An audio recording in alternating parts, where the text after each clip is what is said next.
Sunday evening with a good cup of coffee or a glass of wine and plan my menu. I like to look through beautiful cookbooks to get great ideas for new dishes that I've not done before, or to tweak my more or less signature dishes to give them a little bit of a new twist. It's important to plan your menu. Make sure that you have a variety of foods, always a beautiful salad with different toppings that you might incorporate on there, a wonderful entree of the meat, of chicken, of beef, of pork. And you can do those in all kinds of ways, and we'll go through some of those as we prepare dinners together in future Dinner Party Guru videos. I always also make sure that I talk to my guests beforehand if I don't know them well, to make sure they don't have any food allergies.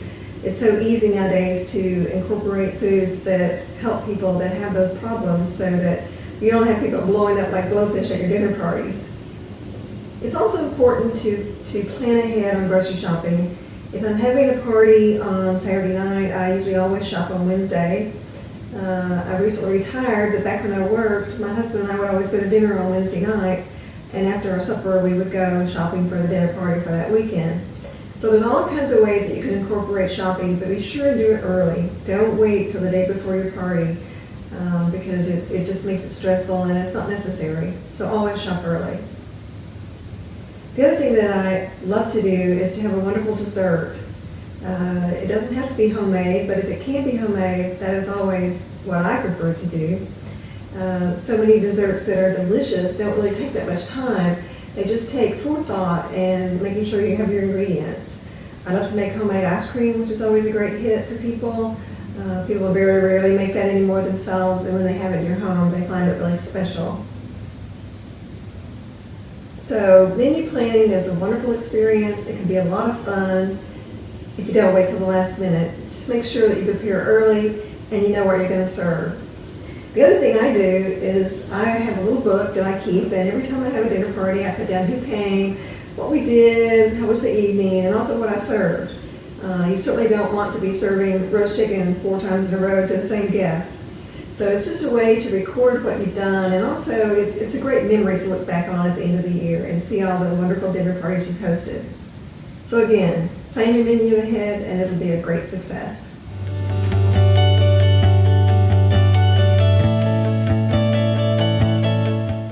I have to admit that the favorite part of a dinner party for me is setting the table.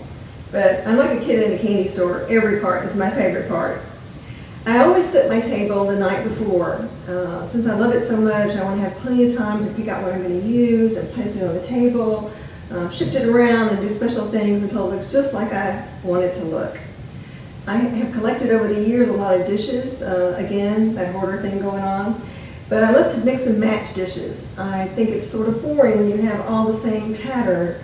Mix it up so that it's unusual and people really notice that and they love it. So tonight I'm serving the main course in this plate, which is an autumnal plate for this time of the year. I don't have a matching salad plate, so I've chosen something to complement that. It's a brown, chocolate brown plate that looks very nice on top here. I always serve some sort of bread. Usually it's homemade, but sometimes it's store-bought. It doesn't really matter, but it's a treat for people to have bread these days. We always watch ourselves during the week, and when we come to a dinner party, why not splurge on bread? So I've chosen this plate for the bread. It's a late depression glass sort of thing. It's looks lovely with a brown plate here. So I'll just place that right here. You can see how fun it can be when you have time to do it rather than hurry through the day or afternoon of your party trying to do this. So really, do it ahead. For the napkin, I've chosen this paisley pattern. I love paisley with everything. If you decide you're going to actually have iron napkins, which is also unusual these days, very rarely do we iron anything, be sure and do that in advance. And if you need to enlist some help, believe me, a sister or a friend and a bottle of wine, you can go through a lot of iron napkins. For the flatware, There's all sorts of options. There's so much fun flatware you can buy now that's not expensive and just looks so beautiful on a table. So I do like to incorporate all kinds of different flatware. Tonight I'm using silver.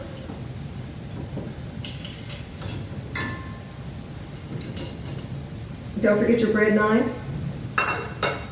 The cool thing about flatware is it's so inexpensive at flea markets. You can pick up individual pieces. I like to mix and match, not even the same set of dishes. It's very effective and unusual, and people like to ask about it. For the table, I can just keep adding and adding and adding. I just never can get enough. But just a few touches can kind of make a difference to your table. Put something around your water bottle so that it looks pretty. Those little bird things that we did earlier, just march those down the table.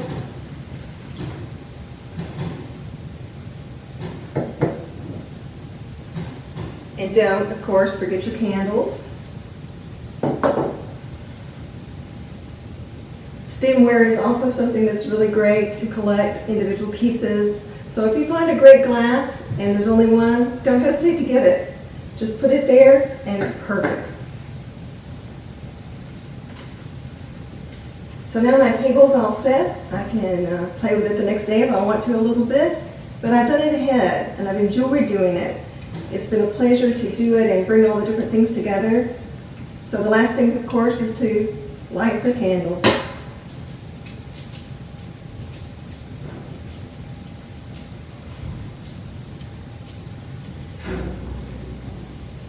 I usually assign this task to my husband, Randy, too. So thanks so much for joining me for the Dinner Party Guru. I've enjoyed spending this time with you, showing you all the elements of a great dinner party. And in the meantime, until we see each other again, go out and make some magic.